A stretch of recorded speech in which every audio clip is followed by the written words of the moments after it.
Good morning, YouTube. Today is Tuesday, January 21st. We got ourselves a new president. What's going on, Good fellas? morning. Good morning, Anthony. Good morning, gentlemen. I see you're down at the White House. Is that where your hotel is? Yep. I look like, what was his name from Woodward and Bernstein? You caught me there, dude. I'm not going to be able to figure that one out. And he's too young. You know, Watergate, all that good stuff. Anywho, bad lighting in the hotel. Good morning, boys. New era. Will it be easier to buy a house in the next 4 years? Only time will tell, but yesterday, housing reform, housing cost, heard it multiple times. So hopefully we got some changes on the horizon. Yeah, we'll see what happens. I don't know. Signed those executive orders into office, and we've all been feeling it. So I don't know how long it's going to take to feel, more normal in the market, but that's on the way. It's coming. Anth, your favorite word, baby, affordability might be the word of 2025. I hope, man. I mean, that's what people need, man. I mean, it's going to be a combination, though. I mean, if they drop rates too fast, if that even happens, we've been talking about it. It's going to raise prices because multiple offers. So it just really depends. Hopefully more buyers can get in and afford the place that they're trying to buy. I mean, that's the goal. That's what our goal is every time we work with a client is make homeownership affordable. And again, of course, the interest rates are the number one thing. We got talk about different income being taxable or non-taxable. We got tax legislation. We got presidential executive orders. There's all kinds of things that are on the table. Talking about making changes to Fannie and Freddie Mac. Talking about how interest rates get priced. That kind of changed the last 4 years. Will that go back to more normal pricing? So there's a lot of things that can affect the buyer getting into a home. Of course, the number one thing is going to lead the media is the interest rates, but there's a lot more that a president can do to make it more affordable to get into a home. Yeah, and I think we're going to start seeing that and dropping all of those regulations. I think across the board, he just wants to drop the regulations.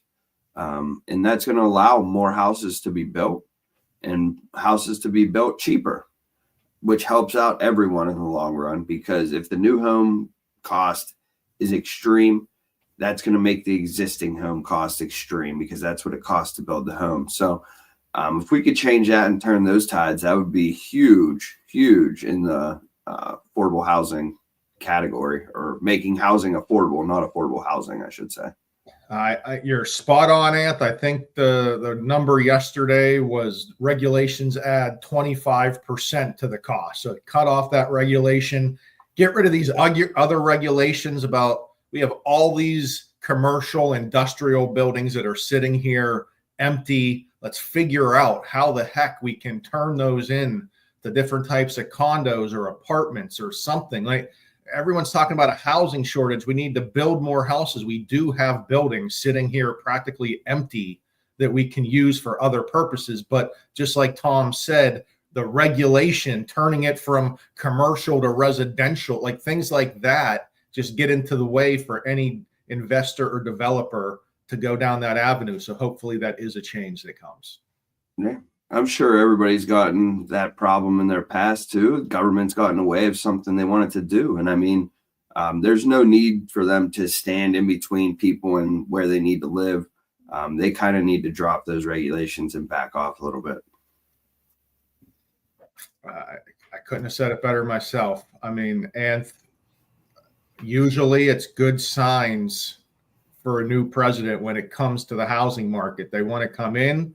They want the economy to be good, people buying homes. So we've been saying it is a good time, a great time to purchase a home. Get in there before the craziness of the spring happens.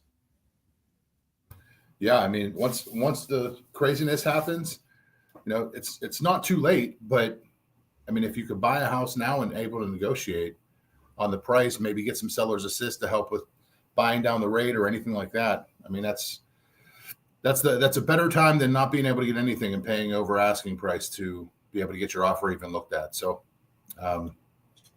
yeah, now's a great time to buy.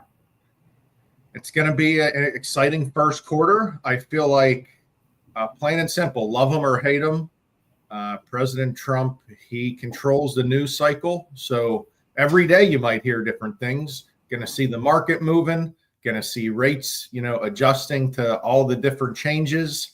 And there may be good days and bad days. You might hear one day there's a tariff coming. The next day, that country that the tariff was going to be on has come to the table and we have a new trade deal. You just don't know. It seems like every day might be a different story. But you just got to buckle up and see where we go here the first quarter.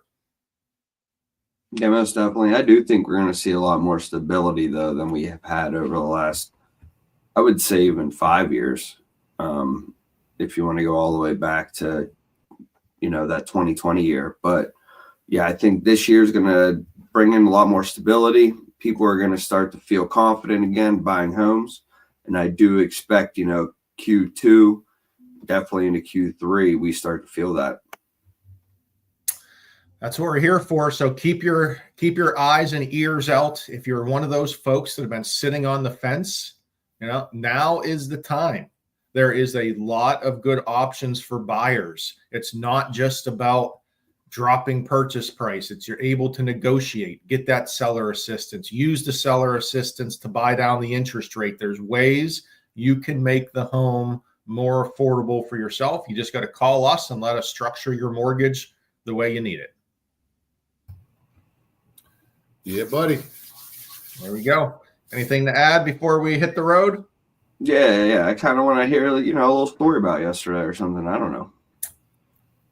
Lots of people couldn't get in the arena. We walked about 13 blocks to find the queue to start the trail, and I think we were in about 10 blocks of people when they said that the stadium was full, and they just said go somewhere else. So everyone found a restaurant or bar, and great atmosphere.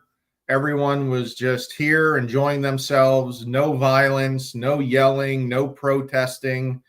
And frankly, it was cold, but without the wind, it wasn't too bad. So you got in and outside. Once the sun went down yesterday, it was a different story. But I think everyone should experience Inauguration Day one time in their life. It's pretty cool to come to Washington, D.C. to see it. So it was a fun day yesterday. Yeah, that's awesome. I'm glad you got to be there second time. So, cool. Yep, absolutely. Unfortunately, last time I got to go to watch the Steelers get killed by the Patriots in the AFC Championship game. We aren't so lucky this year. No, it's better off they just got killed in the wild card and the misery. Yeah, for sure. Anth, anything to add? No, man, that's awesome. You went down there, man. I hope you got a little bit more time down there, so enjoy it. And, try to get to some museums today. See a dinosaur or a spaceship, maybe. Nice. Taking off. This is out of this world podcast. See you later, guys. Later. See you guys.